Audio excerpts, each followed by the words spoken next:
Gracias y paz, hermanos. Bendiciones. Una alegría poder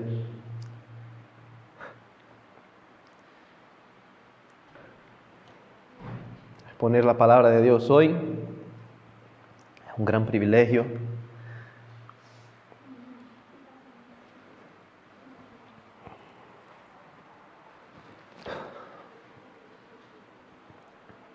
Vamos a seguir con la serie en Efesios que empezamos la semana pasada.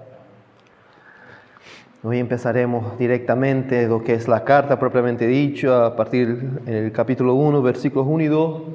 No avanzaremos, trataremos de estar en los dos primeros versículos. Bajo el título, como el hermano Ayose anunció, gracia y paz. Cuando yo tenía 14 años, mi familia y yo nos mudamos al campo, a una zona muy caliente, muy árida, muy seca. Empezamos a construir una casa y a pocos metros de lo que sería la base de la casa empezamos a cavar un pozo. Yo pues no creía que fuéramos a encontrar agua, la tierra era muy seca, la zona era muy árida, ese terreno grisáceo, duro, rocoso. Pero bueno, empezamos entonces esta labor, ¿no? De escarbar y escarbar y sacar tierra, y a los más o menos 2 metros empecé a notar que pues, la tierra ya no era tan gris, ¿no? Tan seca, ya parecía más húmeda, más oscura. Y sobre los 4 metros aproximadamente, yo tenía 14 años, hace muchos años de eso ya, encontramos agua, los primeros vestigios de agua. Ahora yo, después de ponerles en ese escenario, quisiera que ustedes se imaginaran que ustedes estuvieran ahí con nosotros y que siguiéramos en esa dura labor de cavar el pozo, y a los pocos metros más empezáramos a desenterrar pepitas de oro.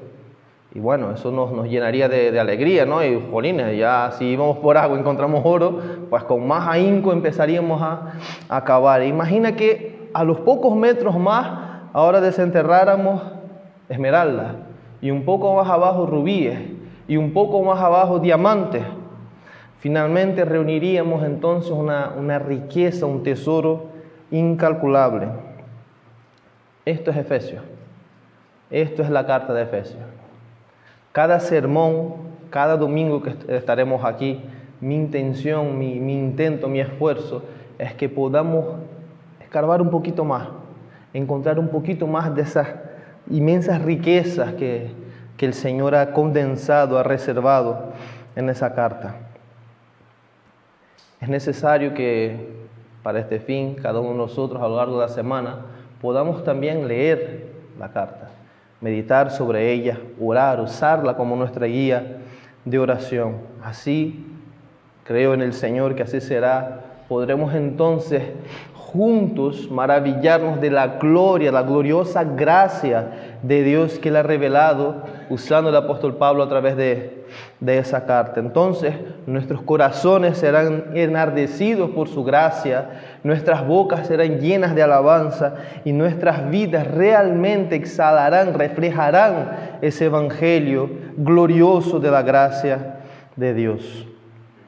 Mi deseo es que el Señor nos ilumine, que el Señor nos revele las dimensiones de la belleza de su gloriosa gracia, de modo que nuestras vidas hoy irrumpan en adoración y alabanza a Dios Padre, que nos eligió desde antes de la fundación del mundo, por su gran amor con que nos amó según las riquezas de su gracia, no por nuestros méritos, sino por los méritos de nuestro maravilloso Salvador Jesucristo.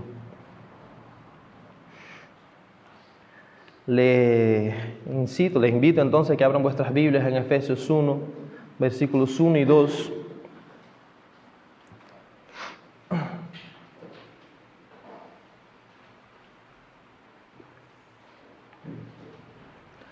Efesios 1, versículos 1 y 2.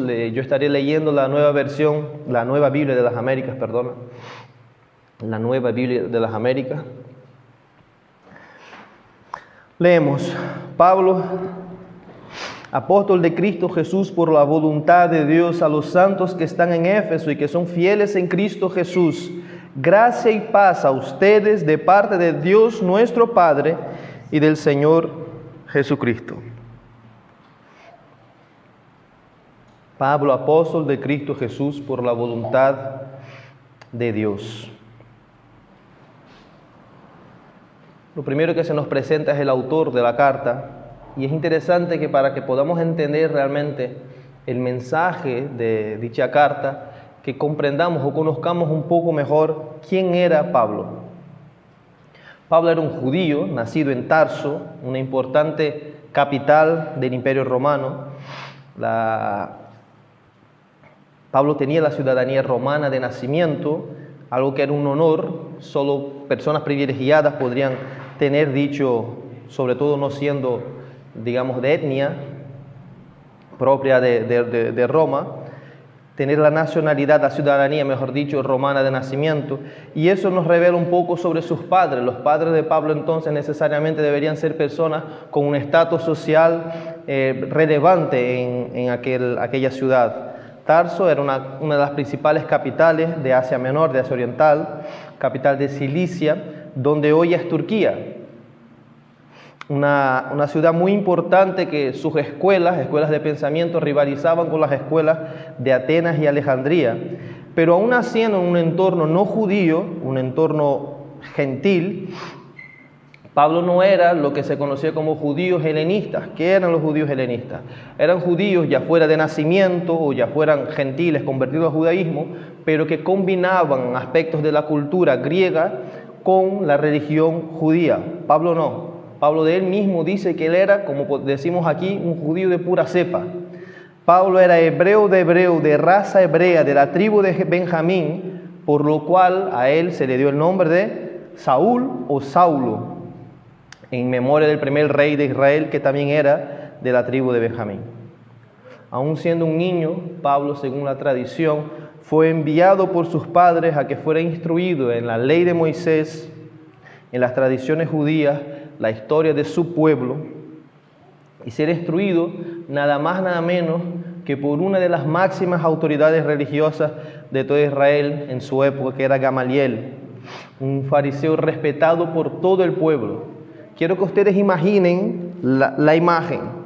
Un niño de cuna de oro, aún naciendo en un contexto gentil, sus padres eran tan religiosos y tan tradicionales que dispusieron de los medios necesarios para que Pablo fuera a estudiar con la máxima autoridad religiosa de su época. Pablo finalmente llegó a ser él mismo una de las autoridades más influyentes de su tiempo, siendo miembro del Sanedrín, que podría ser como el Supremo Tribunal de Justicia de su época. Pablo era fiel, un fiel expectante, creyente de las promesas del Mesías prometido desde la antigüedad.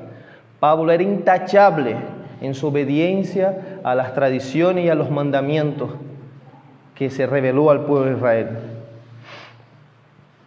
Pablo, él esperaba con todo su ser, con todo su corazón, ese Mesías prometido que vendría a liberar al pueblo, como fue leído en Salmos 85, y llevar al pueblo a un tiempo de justicia y de gloria y de paz y de prosperidad jamás experimentado por Israel.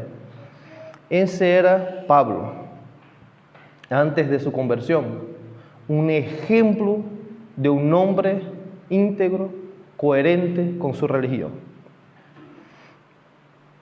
Pero aún con todo, nosotros leemos en la Escritura, Pablo hablando de sí mismo, que él estaba muerto en sus delitos y pecados, en sus transgresiones, estaba entenebrecido, no conocía realmente al Dios de Israel. Pablo, al igual que todos nosotros, estaba sometido al dominio de Satanás, perdido. Pablo, al igual que todo aquel que no está en Cristo Jesús, estaba bajo la ira de Dios. Pablo, aunque se creía, como los judíos en su momento discutieron con Jesucristo, que eran hijos de Abraham y por lo tanto eran libres, estaba esclavizado por sus pecados. Vivía en tinieblas. Pablo era un hombre pecador, ciego a su condición, que se creía salvo por sus méritos religiosos. Pablo era un líder religioso que odiaba a Jesús y a su iglesia, perseguidor de la iglesia, que encarcelaba e incluso daba visto bueno en el asesinato de los cristianos. Pablo deseaba, respiraba amenazas y deseaba destruir a Cristo y a su novia. Como esta semana hablando con Ayose, y él mismo me comentó una frase que me gustó: el celo y la sinceridad, aparte del conocimiento, no sirve de nada. Ahora bien, ¿quién llegó a ser Pablo? Después de la conversión, o en el mismo proceso de la conversión, vemos cómo Cristo transformó a Pablo de una manera sorprendente. Pablo pasó de ser enemigo de Cristo y perseguidor de su iglesia a ser un apóstol, un enviado de Jesucristo y prisionero por amor a Cristo y a su iglesia. Pablo para nosotros es un maravilloso ejemplo de conversión. Vamos a pasar unos minutos meditando sobre cómo fue esa conversión. Pablo, como les dije, había crecido esperando el cumplimiento de la promesa del Mesías que vendría, al igual que todo judío. Aún más siendo él fariseo de fariseos, como él mismo dice de sí, él esperaba a ese Salvador político que vendría a rescatar su pueblo de la opresión. Esperaba el ungido de Jehová, lo cual es el Mesías o Cristo, que traería libertad al pueblo y establecería un reino de paz, de prosperidad eterna.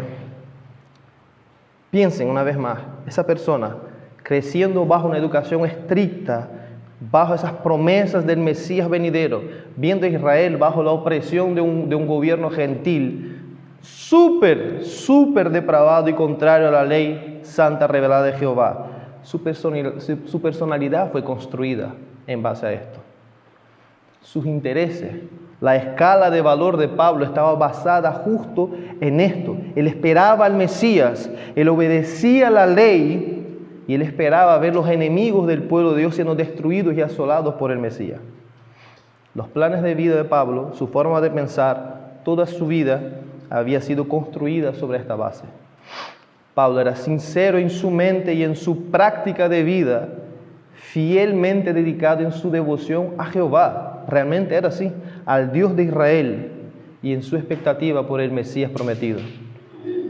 Y debido a dicha devoción, debido a dicha educación, Pablo en su ardor religioso perseguía a la iglesia. Era consecuente con lo que la ley de Jehová ya había revelado. El hecho de perseguir a la iglesia y mandar matar a los cristianos era Pablo intentando obedecer la ley de Dios. Realmente no leeremos, pero si alguno quiere apuntar, pueden leer Deuteronomio 13, del 1 al 18, cómo Jehová ordena que todo aquel que traiga una falsa doctrina, una falsa enseñanza, que trate de desviar al pueblo de Jehová de su ley, de su verdad ya revelada, debería ser muerto, aunque fuera familiar tuyo, dice el texto. Si fuera familiar tuyo, de hecho el texto dice, tú deberías ser el primero en alzar la mano y tirar una piedra y matar a esa persona si trajera algún tipo de enseñanza contraria a la ley de Jehová establecida. Pues Pablo, llevado por este ardor religioso, perseguía a muerte a los seguidores de Jesús. Aquellos que no dejaban de proclamar que Jesús, el crucificado, era el Mesías y que había triunfado sobre la muerte y resucitado el tercer día.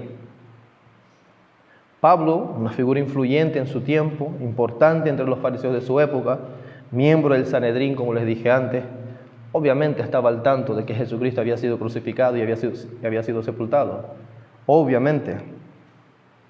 Él sabía que el falso profeta de Nazaret, que el que decía ser antes de Abraham, el que se proclamó el Señor del sábado, del día sagrado, quien fue acusado de haber dicho que destruiría el templo y en 3 días edificaría otro templo sin manos, aquel Jesús que decía ser el Hijo de Dios, el mismo que había sembrado falsas doctrinas entre el pueblo de Dios, llegando incluso a decir de sí mismo que era el Hijo de Dios, que Él era la resurrección, la verdad y la vida, ese falso Mesías, por falso profeta y blasfemo, había sido crucificado cruelmente o justamente, según su perspectiva, martirizado.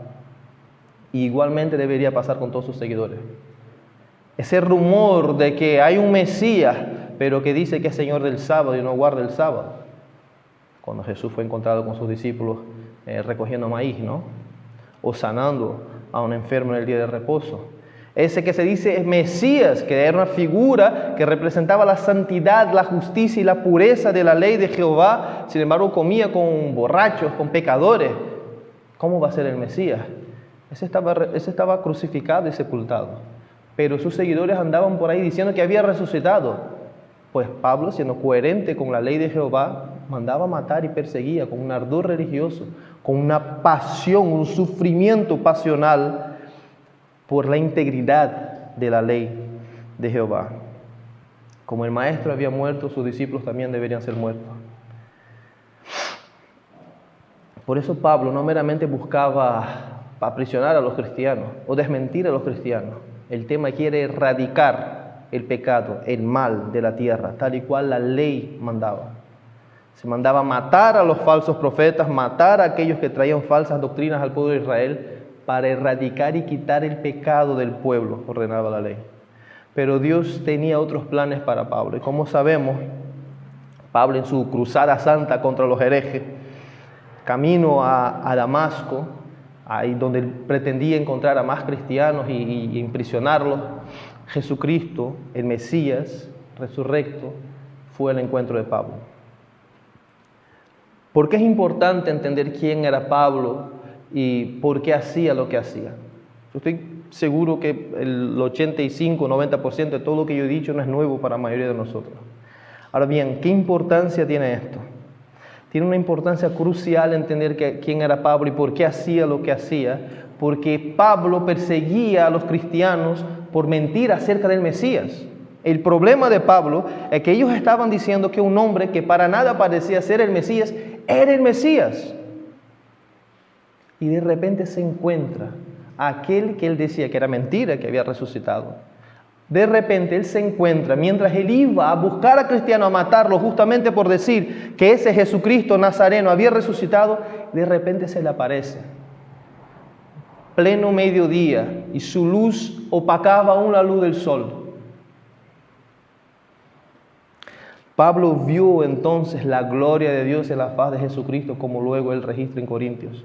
Sus ojos carnales fueron cegados, pero sus ojos espirituales, los ojos de su corazón, como dice también en Efesios, fueron abiertos. Y entonces Pablo pudo ver y reconocer y someterse al Mesías, a Jesucristo, al Señor de gloria. Fue un encuentro verdadero con Jesucristo vivo, no con un rumor, no con algo que le dijeron, no fue un argumento que le convenció y él dijo, bueno, a lo mejor esa gente tiene razón. Pablo tuvo un encuentro con Jesucristo vivo. Y entonces vemos un cambio radical en la vida de Pablo. Pablo pasó de ser perseguidor a siervo entregado a la iglesia, de encarcelador a encadenado por Cristo, de destructor de la iglesia a edificador de la iglesia, detractor y enemigo de Cristo y de su iglesia a un amoroso siervo de ambos.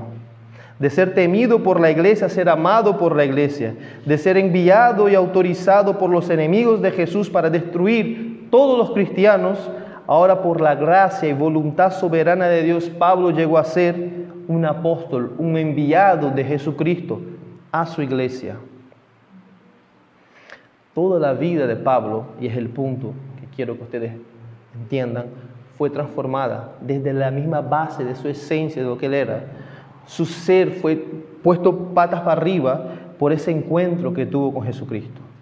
Sus expectativas, planes de vida, su entendimiento sobre sí mismo, sobre Dios, sobre las Escrituras, sobre el prójimo, su escala de valor, todo fue cambiado y afectado al tener un encuentro con el Mesías. Lo que durante toda la vida de Pablo había sido algo de gran estima, que era la práctica religiosa, la obediencia a las tradiciones, a la ley, después de encontrarse con Jesucristo, todo pasó a ser pérdida. Lo que para él era ganancia, ahora era pérdida. Lo que para él era riqueza, ahora era basura. El mismo Pablo relata eso en Filipenses. Podemos leer Filipenses 3, del 4 al 9, aunque yo mismo podría confiar también en la carne, si alguno si algún otro cree tener motivo para confiar en la carne, yo mucho más, circuncidado a los 8 días de nacer, del linaje de Israel, de la tribu de Benjamín, hebreos de hebreos, en cuanto a la ley, fariseo, en cuanto al celo, perseguidor de la iglesia, en cuanto a la justicia de la ley, hallado irreprensible. Pero todo lo que para mí era ganancia lo estimo como pérdida por amor de Cristo, y aún más, yo estimo como pérdida todas las cosas en vista del incomparable valor de conocer a Cristo Jesús, mi Señor. Por Él lo he perdido todo y lo considero como basura a fin de ganar a Cristo y ser hallado en Él, no teniendo mi propia justicia derivada de la ley, sino la que es por la fe en Cristo, la justicia que procede de Dios sobre la base de la fe. Gálatas 2, 19 al 20, pues mediante la ley yo morí a la ley a fin de vivir para Dios. Con Cristo el Mesías, con Cristo el Mesías he sido crucificado, y ya no soy yo el que vive, sino que el Mesías, Cristo, vive en mí. Y la vida que ahora vivo en esta carne, en la carne, la vivo por la fe en el Hijo de Dios, el cual me amó y se entregó a sí mismo por mí. Es impresionante ver lo que pasó con Pablo. Pablo era otra persona. Pablo era totalmente distinto. ¿Qué aprendemos entonces de esta conversión maravillosa, de esa verdadera experiencia de encuentro con Cristo que Pablo tuvo? Pablo finalmente se encontró con ese Mesías que él tanto esperaba. Como Pablo una y otra vez enfatiza en sus escritos, Jesús es el Mesías, Jesús es el Cristo. Pablo, de negar que Jesucristo es el Mesías, pasó a confesar que Jesucristo era el Mesías. Pero no solo esto, no era una mera cuestión de una confesión intelectual. Pablo odiaba y pasó a amar a ese Mesías. Pablo despreciaba a Jesucristo porque fue crucificado, porque maldito es todo aquel que se ha colgado en un madero. Pasó a amar y decir, yo estoy crucificado con Él. Mi vida es suya, lo que yo ahora vivo, vivo en la fe, en la esperanza de aquel que me amó y se entregó a sí mismo por mí. Vemos todas las esferas de la vida, de la esencia de lo que era Pablo ser cambiadas. El fruto de una fe genuina y un verdadero arrepentimiento. Vemos convicción de pecado en Pablo, constricción por el pecado, confesión de su pecado, conversión de sus pecados. Vemos también en Pablo un incesante esfuerzo, varias veces lo dice, de luchar hasta la muerte por llevar el Evangelio de Jesucristo. Lo contrario de lo que él hacía todo antes. Vemos un cambio de Pablo en cuanto a su visión de sí mismo. Vemos un cambio en Pablo en cuanto a su comprensión de quién era el Cristo. Y un cambio profundo y fundamental en la vida de Pablo en su relación con la iglesia. La conversión no es que un día tú de repente te sientes guay y ahora soy cristiano. Me gusta, ya no voy a escuchar bachata, voy a escuchar, yo qué sé, Marco B. No, pero la iglesia, esa gente son unos religiosos muy exagerados y muy fanáticos. No. Eso no es una conversión verdadera. La conversión verdadera cambia toda tu forma de vivir, toda tu escala de valor, todo lo que tú eres. Pasas a amar al Dios que rechazabas, eras enemigo, despreciabas, y a la iglesia por quien Cristo murió. Tal como Pablo, inspirado por el Espíritu Santo, registró en su segunda carta a los Corintios, 2 Corintios 5, 16 al 17, de manera que nosotros de ahora en adelante ya no conocemos a nadie según la carne, aunque hemos conocido a Cristo, el Mesías, según la carne, sin embargo, ahora ya no lo conocemos así. De modo que si alguno está en Cristo, nueva criatura es. Las cosas viejas pasaron, ahora han sido hechas nuevas.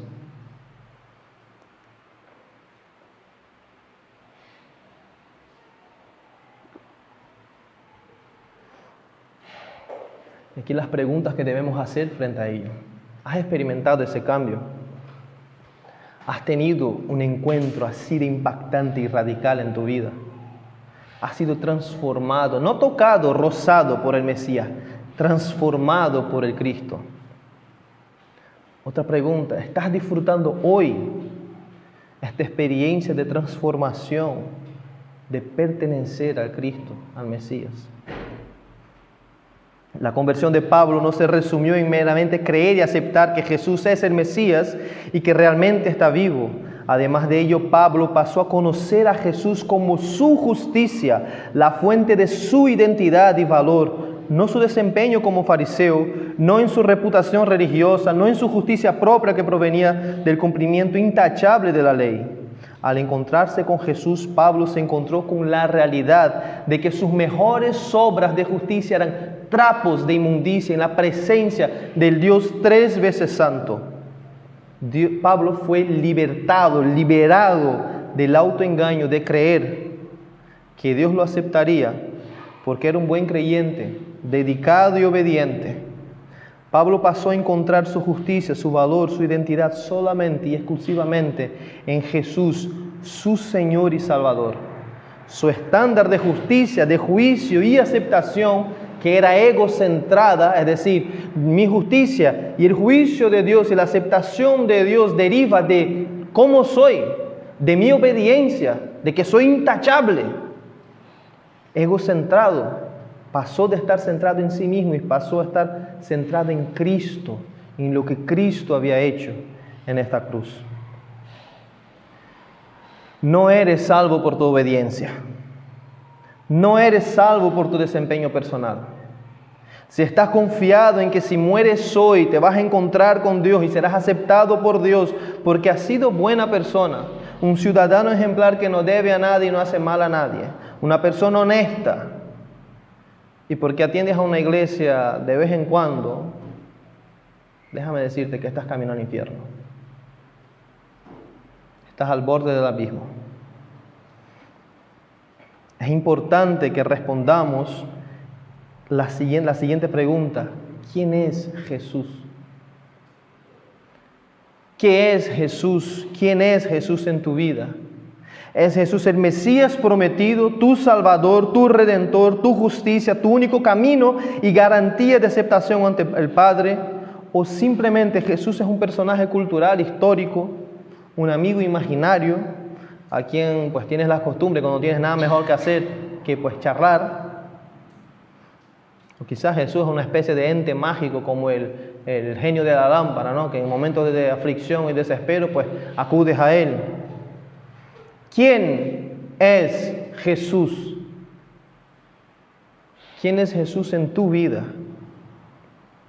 Otra pregunta muy importante: ¿quién eres tú a la luz de quién es Jesús? Es decir, ¿te sigues considerando una muy buena persona, que cree en Jesús, que Jesús existió, que es un buen ejemplo a seguir y lo usas como modelo, ¿no? Que te comparas y dices, bueno, soy buena persona porque mira tú, como Jesucristo, pues yo me llevo bien con todo el mundo. Terminó crucificado. Si no fuiste impactado y transformado por quién es Jesús, no eres salvo. No hablo de cambios superficiales, como adoptar un nuevo lenguaje quizás más pulcro, más sano, un lenguaje religioso, una agenda de vida ligeramente distinta, incluyendo pues quizás acudir a la iglesia los domingos, cada semana, o dedicarte a ciertas disciplinas religiosas, espirituales, no muchas, porque al final hay que creer en algo, pero no ser un fanático religioso, ¿no? Tampoco nos vamos a volver locos aquí. Si eres ese tipo de persona, no eres salvo, no has conocido al Salvador, no eres nueva criatura.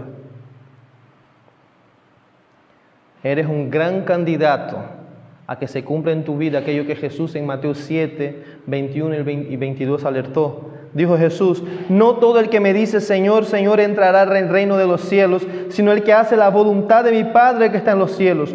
Muchos me dirán en aquel día, Señor, Señor, no profetizamos en tu nombre echamos fuera demonios, y en tu nombre hicimos muchos milagros. Entonces les declararé, jamás os conocí. Apártense de mí los que practican la iniquidad.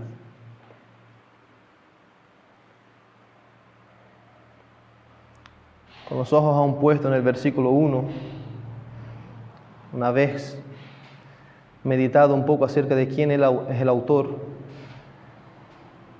vemos el título que tiene dicho autor: Pablo, apóstol de Cristo Jesús. Esto es la autoridad apostólica de Pablo. Mira, toda la escritura es inspirada por Dios, así que cada palabrita que está aquí puesta, Dios inspiró a Pablo, el Espíritu Santo inspiró a Pablo para que las escribiera. Cada una de ellas es importante para nosotros. Esta introducción a la carta nos presenta quién es el autor y también en qué condición, según qué autoridad él escribe. Pablo, apóstol de Jesucristo por la voluntad de Dios. Pablo, quien antes perseguía a Jesús y a su iglesia, ahora es enviado por Jesús a su iglesia. Pablo hace parte de ese grupo selecto de hombres que el Señor Jesús mismo escogió para que fueran sus representantes en la tierra. Un grupo que quedó ahí. Después de Pablo no hay persona en la existencia de la humanidad que cumpla con los requisitos de un apóstol de Jesucristo. Ese grupo de hombres que Dios eligió, que el Señor Jesucristo envió, que su Espíritu Santo capacitó, dio poder, empoderó para que ellos pudieran, como en Efesios 2, versículo 20 leemos, edificar la iglesia, la cual está edificada sobre el fundamento de los apóstoles y profetas, siendo Cristo mismo la piedra angular. Hoy en día hay muchos que van por ahí autoproclamándose apóstoles, pero son mentirosos. Son unos estafadores. Los apóstoles eran marcados por tres evidencias, básicamente hablando. Primero, ellos habían estado con Jesucristo vivo. Pero Pablo no estuvo con Jesucristo vivo. Por supuesto que estuvo con Jesucristo vivo. Jesucristo resucitó, gente, está vivo. Jesucristo resucitó y está vivo y se le apareció a Pablo. Y Pablo estuvo con Jesucristo. Los apóstoles fueron enviados por el mismo Señor Jesucristo. Y otros, los apóstoles tenían las marcas de Cristo, como Pablo mismo decía, las marcas del sufrimiento por el Evangelio, costando aún sus propias vidas. Los apóstoles no eran milagreros que se iban forrando los bolsillos a costa de desesperados creyentes, como hoy en día suele pasar.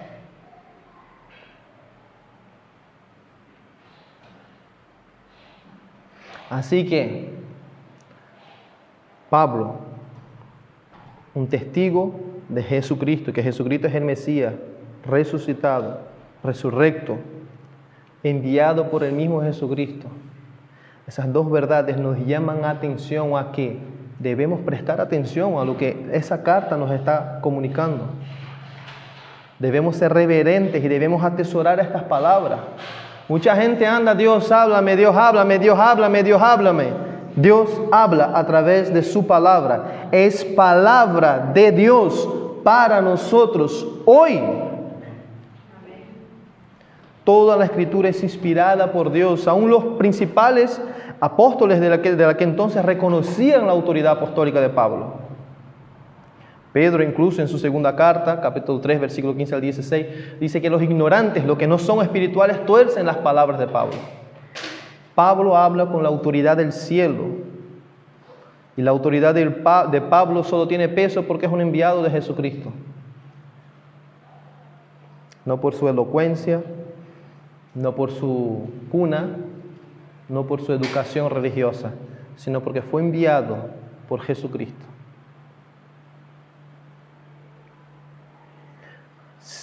Seguimos con los ojos puestos sobre el versículo 1. Pablo, apóstol de Jesucristo, por la voluntad de Dios.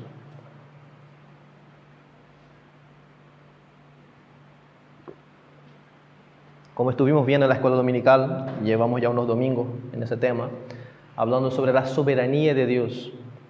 La voluntad de Dios, su agencia soberana, es un tema sumamente importante para que podamos entender el mensaje del Señor Jesús para nosotros hoy a través de la carta a los Efesios. Es un tema fundamental en esta carta y en toda la Biblia. Dios actúa soberanamente llevando a cabo sus designios de forma sabia, perfecta y santa. Así como Dios, por su voluntad soberana y su amor incondicional, eligió a Pablo desde el vientre de su madre, como podemos leer en Gálatas 1, el 15 al 16, es también por la voluntad de Dios que Pablo fue elegido y comisionado como apóstol del Señor Jesucristo. Así también nuestro Padre de gloria, conforme al consejo de su voluntad, según su propósito por el cual obra todas las cosas, desde la eternidad, dispuso que en su providencia hoy nosotros estuviéramos estudiando, escudriñando esa carta, nada escapa al control de Dios. Nada escapa a la soberanía divina. Dios es soberano, quien hace todo según su beneplácito, el beneplácito de su voluntad, para alabanza de su gloriosa gracia, y ha querido que nosotros fuéramos expuestos a las riquezas maravillosas que fluyen de esta carta. Así como en la antigüedad, con el mismo propósito, bajo la misma autoridad, según el gobierno de Jesucristo y su providencia, Dios quiere que nosotros hoy bebamos y nos alimentemos de las riquezas que fluyen en esa carta escrita por el apóstol Pablo. Versículo 2, vemos entonces los destinatarios. Pablo, apóstol de Jesucristo por la voluntad de Dios, a los santos que están en Éfeso y que son fieles en Cristo Jesús. Y aquí empezamos con los problemas. Los destinatarios, a los santos. Lo primero que debemos notar, hermanos, es que el mensaje de la carta a los Efesios es escrita a los santos. Como en el sermón pasado llamé atención, la palabra de Dios no es para un individuo, un lobo solitario. Bueno, si es un lobo solitario no es parte del redil de Dios, ¿verdad? El Señor vino a rescatar sus ovejas. Así que si es un lobo solitario, ojo. La palabra de Dios es para sus santos. Ahora bien, ¿quiénes son los santos? La Iglesia Católica dice que santos son unas personas que se comportaron muy bien, que eran muy piadosas, que hicieron milagros, y entonces, bueno, son santos. Llegando al punto de ser reconocidos como mediadores entre el fiel, el creyente, y su Cristo, y su Dios. Pero eso es mentira del diablo. Como nosotros ya hemos visto y llevamos tiempo aquí en la iglesia, en los estudios de los jueves, estudiando, santo es todo aquel que el Señor separó de las tinieblas para sí mismo. Santo significa eso, ser separado. Dios toma de lo inmundo y lo reserva para sí mismo. Eso es santo. Santos son todos aquellos creyentes que al escuchar el Evangelio, arrepentirse de sus pecados y entregar sus vidas al señorío de Cristo, ahora son santos en Cristo y santificados en Cristo. Muchos confunden santidad con pureza, lo hemos explicado muchas veces. No es lo mismo, aunque van lado a lado. Aquel que Dios santifica, pues obviamente lo purifica. Santo, llamar a un creyente santo es hacer referencia a su estado en Jesús. Todo creyente ha sido separado del mundo, del pecado, tomado de la muerte y de las tinieblas y separado para Dios. Esto es ser santo, ser separado de entre una sociedad rebelde y enemistada con Dios y ser tomados por Dios como hijos suyos. Y esto por la obra redentora de Jesús, quien nos compró para Dios, pagando por nuestros pecados con su propia vida. Todo verdadero creyente, nacido de nuevo, incondicionalmente por el amor de Dios, por la eficacia de su poder, por las riquezas de su gracia, por el sacrificio redentor de Jesucristo por los pecadores, por la obra regeneradora del Espíritu Santo. Todos, sin excepción, son santos. Son santos en cuanto están unidos a Jesucristo, eternamente unidos a Jesucristo. Y están siendo santificados por la obra poderosa del Espíritu Santo, que está perfeccionando la obra que Dios Padre empezó en nosotros. Así que este mensaje es destinado a todos los verdaderos cristianos, quienes son santos en Cristo Jesús. La ubicación, los santos que están en Éfeso, hay discrepancias en cuanto a la ubicación. En nuestras traducciones encontramos que dice que es para los santos que están en Éfeso. Realmente en los manuscritos más antiguos no aparece la ubicación indicada en nuestras traducciones. No fue sino en los manuscritos más tardíos en que se empezó a aparecer la ubicación de Éfeso. Realmente el pasaje, si leyéramos en los manuscritos más antiguos, dice lo siguiente: a los santos que también son fieles en Cristo Jesús. Y se acabó. Ahora bien, entonces, ¿por qué Emerson? Ahí dice en los santos que están en Éfeso, y busco cualquier Biblia y dice lo mismo. En la mayoría de los manuscritos aparece que los destinatarios eran los efesios, pero son manuscritos más tardíos. Entonces, es plausible creer que se debe a que Éfeso era una ciudad cosmopolita, central, un puerto marítimo muy importante. Entonces era un punto de convergencia desde donde dicha carta fue enviada a las demás iglesias de Asia. Vemos algo parecido con la carta a los Gálatas, que es la carta enviada a las iglesias en Galacia. Es una carta circular, una encíclica. También hay otras razones por las cuales leyendo la carta podemos entender que esa carta realmente no parece haber sido escrita a la iglesia en Éfeso. Primero, la carta no trae ningún aspecto específico. No van a encontrar que Pablo está lidiando con ningún problema de la iglesia, como podemos encontrar en la carta a los Filipenses, a los Colosenses, a 1 y 2 Corintios, y etc. En ningún momento parece que Pablo está apuntando a un problema particular. Segundo, según registra la carta, Pablo parece no conocer a la iglesia personalmente, ni por escrito. Leemos en Efesios 1 del 15 al 16, por esta razón también yo, habiendo oído de la fe en el Señor Jesús que hay entre ustedes y de su amor por todos los santos, no ceso de dar gracias por ustedes, mencionándolos en mis oraciones. Leemos en Hechos, Pablo conocía la congregación, de hecho había vivido 3 años con ellos. Y esa es la tercera razón por la cual debemos considerar que la carta realmente no fue enviada en un primer momento a la iglesia o específicamente a la iglesia en Éfeso. Pablo es muy impersonal en la carta, muy impersonal. Las demás cartas, aún en la carta a los Gálatas, que Pablo estaba enfadado, Pablo se dirige a personas, se despide citando nombres. En esa carta, por ejemplo, no van a encontrar que Pablo se despida citando nombres de personas. La única persona que realmente nombra es Tíquico, que es por quien envía la carta. Si leemos en Hechos 20, 18 al 38, Pablo vivió con esa iglesia 3 años, ministró en medio de ellos tanto en público como en las casas, y Pablo fue tan querido, tan amado por esta congregación que al ser despedido, fue despedido entre abrazos, lágrimas y besos. Pablo los conocía. Por lo tanto, creemos esto, que la carta realmente en un primer momento no fue enviada específicamente a los creyentes de Éfeso, sino a la región de Asia Menor, partiendo desde la iglesia en Éfeso, que era la iglesia principal de dicha reunión. Ahora bien, Emerson, eso que viene y como esto, ¿de qué me sirve? Realmente no afecta mucho que la carta fuera escrita a la iglesia en Éfeso o no, a los santos en la región más amplia o a la iglesia en particular. La verdad es que nos llegan a través de esta carta. El mensaje viene perfectamente al encuentro de nuestras necesidades como iglesia hoy. En cuanto al contexto, aunque la ciudad de Éfeso tenía sus circunstancias peculiares, ¿no?, a esa población, es esencialmente, tanto en Éfeso como en todo el imperio romano y todo el resto del planeta, las mismas tendencias pecaminosas se manifestaban.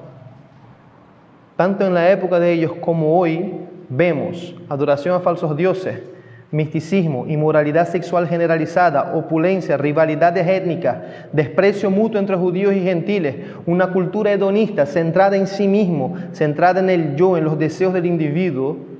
Y frente a todo esto vemos las necesidades urgentes de la iglesia de comprender las dimensiones del amor y de la gracia de Dios, las riquezas de su gracia para con nosotros, nuestra identidad en Cristo, el origen eterno, garantizado y divino de nuestra salvación, nuestra vocación a ser imitadores de Dios como hijos amados, vivir en santidad y pureza, justicia y en verdad en medio de una generación perversa. Esta carta está escrita a los santos, a la iglesia, a ellos entonces, a nosotros hoy, a ti y a mí. Así que creo que no es pecado decir que pueden sustituir ahí donde dice a la iglesia en Éfeso, pueden poner a los santos que están en la iglesia evangélica de la gracia en Lanzarote. Es muy importante esto, es muy importante a la hora de exponerse al mensaje de la carta. Lo que vayamos a ver a lo largo de esta carta, hermanos, es la palabra del Dios del universo, quien dice ser tu Señor, dirigida a ti en particular y a esta iglesia como cuerpo. Cristo, el autor, Pablo, el mensajero, yo, el perrito que coge el mensaje y se lo entrega a ustedes. Ahora bien, que no sean las limitaciones del perrito que les impide ver la gloria que emana de estas páginas. Este mensaje de amor que el Señor del universo, Cristo Jesús y cabeza de la iglesia, envía especialmente para nosotros. Siguiendo aún con los ojos puestos sobre el texto, aquí nos encontramos con otro problema de traducción y adaptación. La palabra que originalmente se utiliza para describir a los santos y fieles en Cristo Jesús también puede ser traducida como santos y creyentes en Cristo Jesús. A ver, Emerson, ¿eso es un problema? Sí y no, depende mucho de nuestro contexto. Si eres de un contexto que crees que tú por tus fuerzas y por tu dignidad eres digno de confianza de Dios, como algunos dicen, Dios confía en ti, es un problema. No hay fiel en ese planeta Tierra al Señor. Ni Pablo, un gran ejemplo de cristiano, era fiel en cuanto a digno de confianza. Entonces, Emerson, si tú lees en Hechos 10:45, 16:1 y otros pasajes de la Biblia, encontrarás que la misma palabra, que se traduce aquí como fieles, se traduce como creyentes. En castellano, por ejemplo, nosotros cuando hablamos los fieles podemos estar refiriéndonos a los creyentes de una religión, ¿verdad? Vemos en Semana Santa los fieles haciendo, ¿no?, todo ese espectáculo que hacen recordando supuestamente a la pasión de Cristo. Fiel en ese sentido, entonces, es la antítesis no de infiel, sino de apóstata. Pablo emplea esta misma forma en Colosenses 1:2. Y en Hebreos 10:23 nosotros encontramos un versículo que nos puede ilustrar cómo fiel y creyente puede expresar una misma idea. Leo: mantengamos firme la profesión de nuestra fe o confesión, de nuestra esperanza sin vacilar, porque fiel es el que prometió. Aquí encontramos la palabra siendo usada de dos maneras distintas. Por un lado, describe a una persona que está firme en su fe, que es perseverante en su fe en Jesucristo, y por otro lado, Jesucristo como siendo digno de confianza porque ha prometido. Entonces, Emerson Suárez, bajo mi responsabilidad, estudiando el contexto y etcétera, etcétera, etcétera, creo que la lectura más armoniosa, más conforme al uso de la palabra a lo largo de la carta es el siguiente: a los santos que son creyentes en Cristo Jesús. Después de haber indagado ambos términos en el original y etcétera, creo que realmente una lectura fluida en concordancia con la carta es que entendamos que la carta está escrita a aquellos que perseveran en su fe en Jesucristo, aquellos que fueron separados por Cristo, para Cristo, y están firmes en esa convicción, en esta profesión de fe, creyentes que perseveran en Cristo Jesús.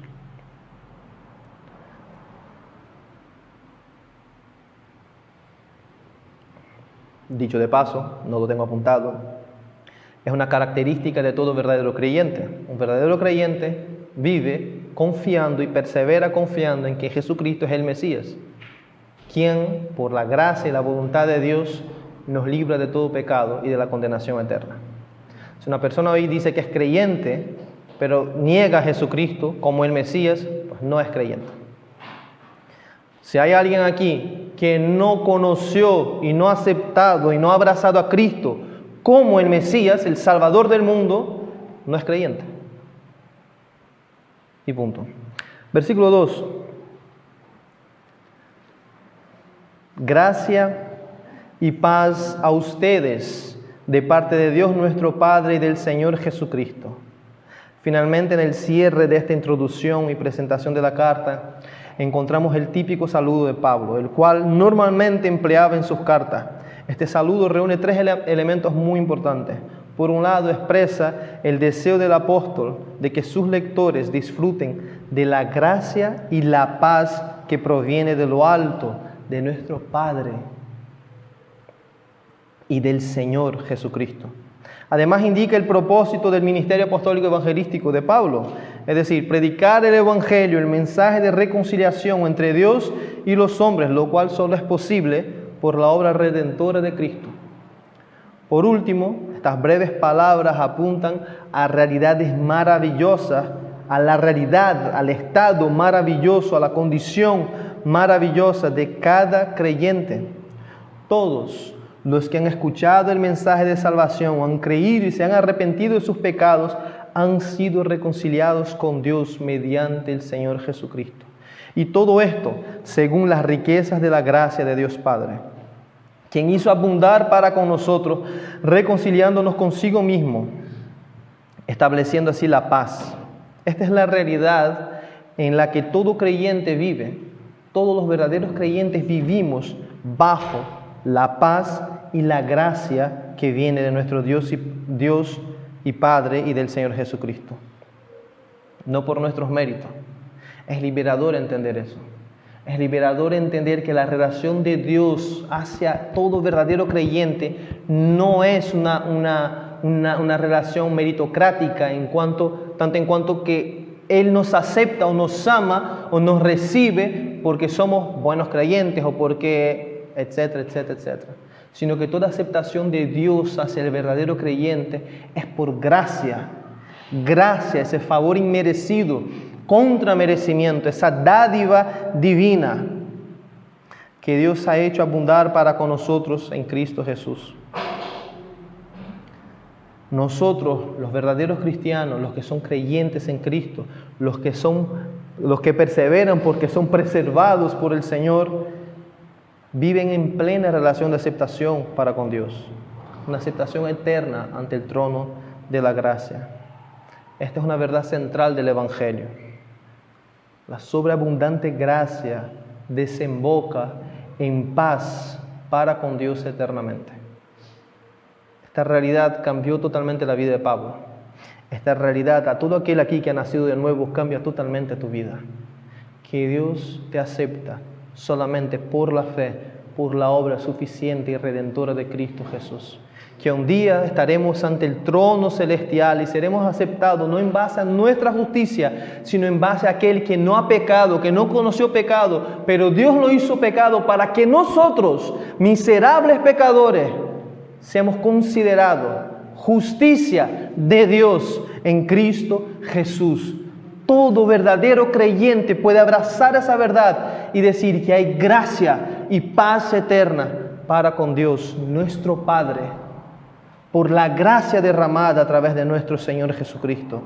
Como hemos leído hoy, Romanos 5, 1 al 2 y 6 al 11, por tanto, habiendo sido justificados por la fe, tenemos paz para con Dios por medio de nuestro Señor Jesucristo, por medio de quien también hemos obtenido entrada por la fe a esta gracia, en la cual estamos firmes y nos gloriamos en la esperanza de la gloria de Dios. Porque mientras aún éramos débiles a su tiempo, Cristo murió por los impíos, porque difícilmente habrá alguien que muera por un justo, aunque tal vez alguno se atreva a morir por el bueno. Pero Dios muestra su amor para con nosotros en que siendo aún pecadores, Cristo, el Mesías prometido, murió por nosotros. Gloria al Señor. Entonces mucho más, habiendo sido ahora justificados por su sangre, seremos salvos de la ira de Dios por medio de Él. Porque si cuando éramos enemigos fuimos reconciliados con Dios por la muerte de su Hijo, mucho más, habiendo sido reconciliados, seremos salvos por su vida. Y no solo esto, sino que también nos gloriamos en Dios por medio de nuestro Señor Jesucristo, por quien ahora hemos recibido la reconciliación, paz para con Dios, plena aceptación ante el Dios 3 veces santo, que aún los ángeles más gloriosos se tapan ante su presencia. Nosotros tenemos entrada al Padre por medio de nuestro Señor Jesucristo. Plena aceptación, plena paz, no una paz efímera como el mundo promete y busca. No, plena aceptación. Una paz que nosotros no la buscamos, no la ganamos, la hemos recibido por gracia. Como nuestro Señor Jesucristo dijo en Juan 14:27, la paz les dejo, mi paz les doy, no se las doy a ustedes como el mundo la da. No se turbe vuestro corazón, ni tengan miedo. El cristiano puede vivir en paz, porque Jesucristo nos ha dado su paz, no una paz superficial, no una paz débil. Su paz es plena, es santa, es verdadera, es divina, es eterna. Como leemos aún en Efesios capítulo 2, versículo 13 al 19. Pero ahora en Cristo Jesús, ustedes que en otro tiempo estabais lejos, han sido acercados por la sangre de Cristo. Porque Él mismo es nuestra paz. Qué poderoso es esta afirmación. Cristo es nuestra paz. Y de ambos pueblos hizo uno, derribando la pared intermedia de separación, poniendo fin a la enemistad en su carne, la ley de los mandamientos expresados en ordenanzas para crear en él mismo de los dos un nuevo hombre, estableciendo así la paz para reconciliar con Dios a los dos en un cuerpo por medio de la cruz, habiendo dado muerte en ella a la enemistad. Y vino y anunció paz a ustedes que estaban lejos y paz a los que estaban cerca. Porque por medio de Cristo los unos y los otros tenemos nuestra entrada al Padre en un mismo espíritu. Así pues, ustedes ya no son extraños ni extranjeros, sino conciudadanos de los santos y de la familia de Dios. Aleluya. Cristo es nuestra paz. Él gobierna sobre todo y sobre todos. Es invencible. Asimismo, nuestra paz está sobre todo y entre todos. Ya no somos extraños a Dios, ya no somos extraños unos a los otros. La enemistad entre Dios y los hombres encontró su muerte en la muerte de Cristo.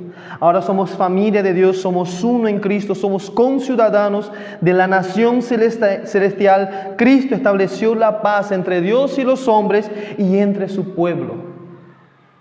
Cristo es, escucha esto, abraza esa verdad. Cristo es nuestra paz. Cristo es nuestra paz. Aquel que murió y resucitó al tercer día y está sentado en gloria es nuestra paz. Nuestra paz no es un estado de ánimo, no es una cuestión circunstancial, no es la inexistencia de conflicto, no es prosperidad, salud y tranquilidad. Nuestra paz es una persona. Nuestra paz es Jesús. Él llevó sobre sí el castigo que nos trae paz. Tenemos paz para con Dios mediante nuestro amado Señor y Salvador Jesús. Nuestra paz es nuestro Salvador. Y todo eso, hermano, según la riqueza de la gracia de Dios Padre, quien estaba en Cristo a través de su muerte sustitutiva por cada uno de nosotros, reconciliándonos consigo mismo a cada uno de nosotros. Cristo es nuestra salvación, nuestra justificación, nuestro camino al Padre. Cristo, Jesús, es nuestra paz eterna. Gracia y paz a ustedes de parte de Dios nuestro Padre y del Señor Jesucristo. Si hay alguien aquí que no ha tenido un encuentro con Jesucristo real, que no lo reconoce como el Mesías, el Señor, el Salvador, dueño de tu vida, no creas que tienes certeza y garantía de paz eterna. Sigues siendo enemigo de Dios. Estás en guerra contra Dios. Adivina cómo terminará ese conflicto. Arrepiente de tu rebelión, cree en el mensaje de paz en Cristo, que en Cristo hay perdón para el peor de los pecadores. En Cristo hay gracia sobreabundante y una paz que sobrepasa todo entendimiento. A la iglesia, hermanos, santos y santificados en Jesús, creyentes fieles en Cristo, prueben, gusten la gracia y la paz que se os ha regalado en Cristo, quien murió por tus pecados. Vivamos a la luz de tal sublime gracia, de su maravillosa y eterna paz. Santos de Dios, cobren ánimo, aún en las circunstancias más adversas, recordando que Cristo Jesús es nuestra esperanza eterna y nuestra paz inamovible. Filipenses 4:7, y la paz de Dios, que sobrepasa todo entendimiento, guardará sus corazones y sus mentes en Cristo Jesús. Romanos 15:13, y el Dios de la esperanza los llene de gozo y paz en el creer, que abunden en esperanza por el poder del Espíritu Santo. Por último, 2 Corintios 13:14, que la gracia del Señor Jesucristo, el amor de Dios y la comunión del Espíritu Santo sean con todos ustedes. Amén. Les invito a que inclinen vuestras cabezas. Vamos a orar. Señor, Dios eterno, Dios de gloria, Padre eterno, te agradecemos por tu gran misericordia, por tu gran amor, Señor, con el cual nos has amado, llamándonos desde antes de la fundación del mundo, Señor, disponiendo todas las cosas para que en un día determinado por ti tu evangelio llegara a nuestras vidas y tus verdades, tu verdad maravillosa nos liberara del engaño del pecado. Oh Señor, aquel día cuando vimos a Cristo como nuestro Señor, como nuestra entrada a ti, oh Dios, como nuestro Salvador.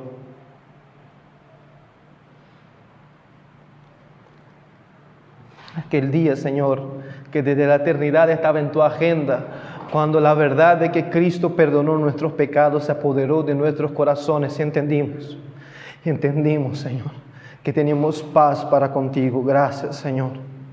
Gracias por tu gracia. Gracias por tu amor incondicional. Gracias por tu misericordia, Señor. Permítanos, Señor, en la medida que sigamos profundizando en esta carta, oh Dios, que tu palabra santa nos santifique, Señor. Que tu Espíritu poderoso nos permita contemplar las dimensiones de tu amor y experimentar, más que meramente entender, conocer, oh Dios, de forma íntima las riquezas de tu gracia, Señor, para que podamos, oh Señor, cautivados por tu gloriosa misericordia, alabarte y vivir para tu gloria, oh Padre. Permítanos, Señor, recordar que somos salvos por gracia y no por obras, que somos salvos por la suficiencia y la plenitud y la perfección de nuestro Señor Jesucristo, quien murió y se entregó por nosotros, que fuimos comprados por precio de sangre y ya no somos nuestros, sino que pertenecemos a nuestro Señor Jesucristo. Permítanos, Señor, experimentar tu gracia y tu paz cada día para la alabanza de tu gloriosa gracia, en el nombre de Jesús. Amén.